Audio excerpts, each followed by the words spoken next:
शुरू हो गई है और अगले 4 दिन तक होली चलेगी। हमारे जी बहुत सारे युवतियाँ आपको सुनती हैं, तो ये आज आपका कोई संदेश सब भारतवासियों को? हम तो सबसे यही प्रार्थना करेंगे कि होली महोत्सव प्रहलाद जी के द्वारा प्रकट किया गया है।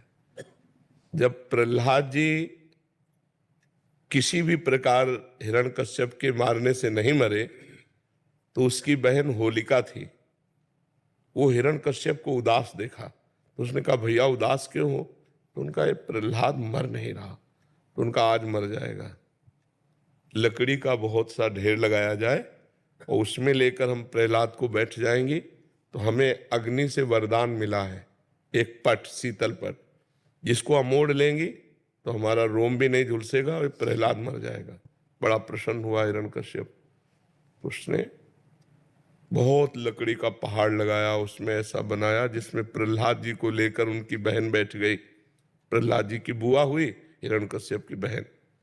आग लगा दी गई, तो भगवान की कृपा से ऐसी वायु चली कि शीतल पट प्रहलाद जी के ऊपर आ गया और वो जलकर राख हो गई। तो जितने प्रहलाद पक्ष के थे सुबह वहां जब गए तो देखा प्रहलाद जी बैठे हुए, तो बड़े आनंदित थे। ढोल मंजीरा कीर्तन से होली की पूजा की और आपस में गुलाल रंग लगाकर खेल रहे, नाम कीर्तन कर रहे, पद गा रहे कि प्रहलाद जी भगवान की भक्ति से बच गए।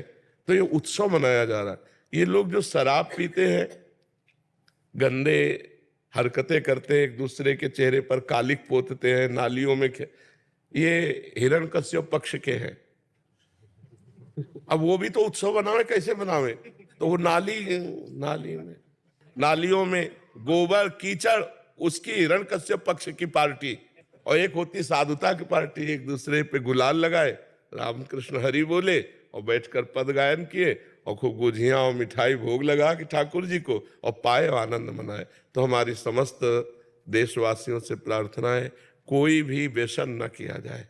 व्यसन उत्सव को खराब कर देता है, जैसे शराब है और भी हुक्का है, ड्रग्स है, कोई भी नशा मत करो। फ्रेश माइंड से भगवान का नाम जप करते हुए, पद गायन करते हुए होली का आनंद लो।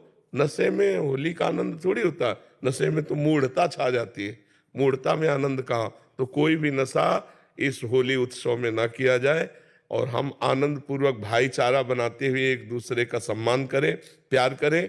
जो हमसे दुश्मनी मानते हैं, होली के दिन हम उनके भी घर जाएं और उनके गुलाल लगावें और उनसे प्यार करें। हमारा एक भी दुश्मन विश्व में ना हो, यही सबसे बड़ी हमारी प्रार्थना है। हमारे आचरण पवित्र हो, हमारा व्यवहार पवित्र हो, हमारा चिंतन पवित्र हो, तो होली सार्थक है। नहीं, कितने लोग नशा करके झगड़ा कर लेते हैं, कितने लोग अपनी हानि कर लेते हैं। अच्छा, आंख कितनी सूक्ष्म वस्तु है, उसकी आंख में अगर देखने में कमी आ जाए या चोट लग जाए, गुलाल तो गुलाल कीचड़ फेंकते हैं, कपड़ा फाड़ देते हैं, शराब पिए, उद्दंडता, ये सब ठीक नहीं। ऐसा होली उत्सव न मनाए जो सभ्यता के खिलाफ हो, समाज के खिलाफ हो, हमारे धर्म के खिलाफ हो, अध्यात्म के खिलाफ हो। ऐसा कोई कार्य न करें। सबसे पहली बात है कि शराब न पिए, जो शराब पीते हैं होली उत्सव में स्वाहा कर दें।